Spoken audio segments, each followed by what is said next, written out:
तर नमस्कार पब्लिक, जसं की तुम्ही मागच्या व्लॉगमध्ये बघितलं, आपण रात्री स्टे केला होता. मग आपण मॉर्निंगला उठून लवकरच दर्शनाला जाणार होतो, कारण की गर्दी असल्याने मॉर्निंगला दर्शन लवकर होतात.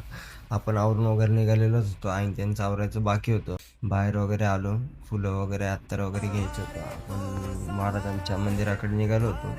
लाईनीत आपण दर्शनासाठी लागलेलो. तर तुम्ही बघू शकता, इथे भक्तांची प्रचंड गर्दी आहे. लांबच लांब रांगा होत्या. जयघोष, भजन, कीर्तन आणि प्रत्येकाच्या चेहऱ्यावर भक्तीचं तेज. इथे येताच एक वेगळीच पॉझिटिव्हिटी बघायला भेटत होती किंवा जाणवायला भेटत होती. एवढी सकाळ असून पण लाखोंच्या संख्येने इथे भाविकांची गर्दी झाली होती. एवढी गर्दी असून पण सर्वजण श्यामबाबांच्या दर्शनासाठी खूप उत्साही होते. बघता बघता अखेर तो क्षण आलाच होता का जिथं आपल्याला श्यामबाबांचं दर्शन भेटणार होतं. आणि तो क्षण म्हणजे असा होता की महाराजांना बघितलं आणि सर्व काही विसरून जातो माणूस.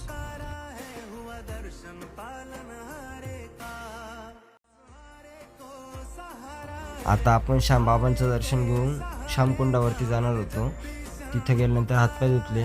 सर्व श्यामप्रेमींनी एकच विनंती आहे की श्यामकुंडात घाण होणार नाही किंवा तिथल्या स्वच्छतेचं पालन होईल, याची प्रत्येकाने तिथे गेल्यानंतर काळजी घेत चला.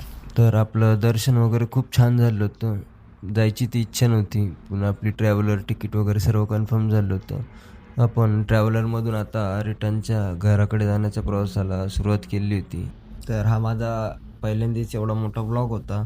तर तुम्ही इथून पुढे पण असा सपोर्ट करत राहा. याच्या मागं पण छान करता व्हिडिओला सपोर्ट. इथून पुढे पण असाच सपोर्ट करत राहा. तुम्हाला असेच ब्लॉग नवीन नवीन बघायला भेटतील. आजसाठी एवढंच.